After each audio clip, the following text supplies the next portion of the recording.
Hi friends, welcome back to our channel. ఈ వీడియోలో మా క్వార్టర్ ఎలా ఉంటుందో మీకు చూపిస్తున్నాను ఫ్రెండ్స్. ఈ టౌన్షిప్లో క్వార్టర్స్ గ్రౌండ్ ఫ్లోర్లో 4 ఉంటాయి, మిడిల్లో 4 ఉంటాయి, పైన 4 ఉంటాయి. First floor, second floor. Quarter వచ్చేసి పైన 4 మెంబర్స్ అండి. పక్క పక్కగా ఉంటుంది, ఎదురెదురుగా ఉంటాయి క్వార్టర్స్. ఇదిగోండి ఎంట్రన్స్ ఇలా ఉంటుంది. తెలుగు వాళ్ళందరూ ఇలా ముగ్గులు పెట్టుకుంటారు చక్కగా.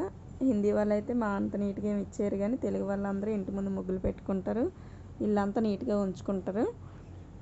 ఇదిగోండి హాలు.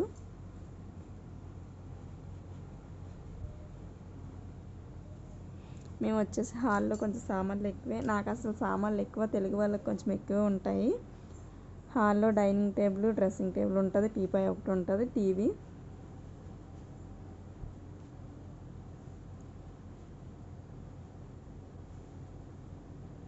ఇక్కడ కరెంటు ఫ్రీ అండి. మనం అన్ని లైట్లు ఆన్ చేసుకోవచ్చు. కరెంటు బాగానే యూజ్ చేసుకున్నా ఎవరు అబ్జెక్షన్ ఏం చేయరు. కరెంటు మనం ఇష్టం వచ్చేటట్టు వాడుకోవచ్చు. ఇది వచ్చేసి దేవుడు గుడి అనమాట.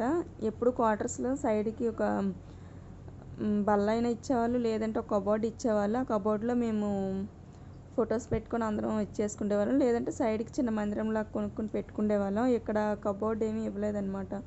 సెల్ఫ్ ఇవ్వకపోవడం వల్ల ఇంకా సైడ్కి ఒక ప్లేవుడ్ పెట్టేసి అరేంజ్ చేశాను అలాగా దేవుడి ఫోటోల్ని. ఇది కిచెన్లో కొంచెం సామాన్లు ఎక్కువగా ఉంటాయి మాకు.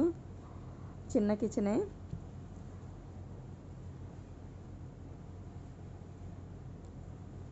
సామాన్లు ఎక్కువగా ఉంటాయి. ఇప్పుడు పోస్టింగ్ వస్తాయి, ఇవన్నీ సర్దుకొని ఎక్కడో అక్కడ పెట్టేసరికి సరిపోతుందండి.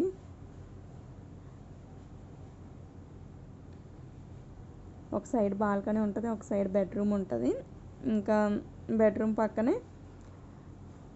బాత్రూమ్స్ అన్నమాట. ఇది బెడ్రూము. మేము వచ్చేసి 2 బెడ్లు కూడా పక్క పక్కన పెట్టడం వల్ల కొంచెం ఎక్కువ స్పేస్ ఆక్యుపై చేసేసింది. ప్రతి ఒక్కరు కూడా క్వార్టర్స్లో ఇలా స్టిక్కర్స్ అంటించుకుంటారండి. ఎందుకంటే 4 ఇయర్స్ ఉంటాం కదా, అందుకని ఇలా స్టిక్కర్స్ అంటించుకుంటే కొంచెం చూడడానికి బాగుంటాయి కదా. కొంచెం గోడలు ఏంటంటే కొత్త గోడలు అయినా సరే మన ఓన్ హౌస్లో మెయింటెనెన్స్ చేయరు, ప్రతి ఒక్కరు అలా చేయరు. కాబట్టి కొంచెం ఏదో పెయింటింగ్ రాలిపోయినట్లు అలా పిల్లలు కూడా మరకలా వేసేసినా కూడా బాగోదని చాలా స్టిక్కర్స్ అంటించుకుంటారు. ఇదిగోండి ఇది ఒక బెడ్రూమ్ బాల్కనీ. దాంట్లో ఎక్కువ బట్టలు ఎండేస్తాను, ఇంకేం యూజ్ చేయను.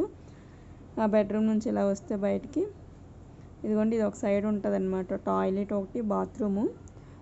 అదిగోండి వాష్ ఏరియాలో వాషింగ్ మిషన్. ఆ మిర్రర్ కూడా వాళ్ళే ప్రొవైడ్ చేస్తారండి.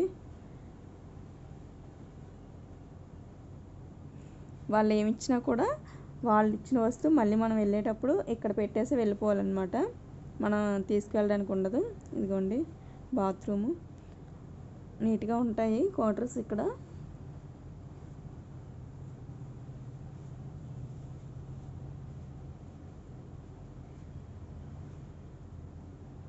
ఇది వచ్చేసి బాల్కనీ.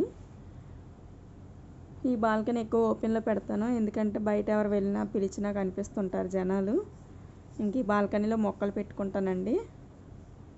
ఈ ఎండలకి మొక్కలు చచ్చిపోయేవి. అసలు ఇక్కడ చాలా హీట్ ఉంటుంది, బాగా ఎండ వేడి ఇంకా విపరీతంగా ఉంటుంది. మొక్కలు పాడైపోయేవి. ఇదే బాల్కనీలో మొక్కలు పెట్టుకుంటాను. అది వచ్చేసి కిందన గ్రౌండ్ ఫ్లోరును, కిందన రోడ్డు అలా ఉంటాయి మా క్వార్టర్స్. ఈవినింగ్ టైం అందరూ కిందకి దిగుతారు, మాట్లాడుకుంటాం, పిల్లలందరూ చక్కగా ఆడుకుంటారండి.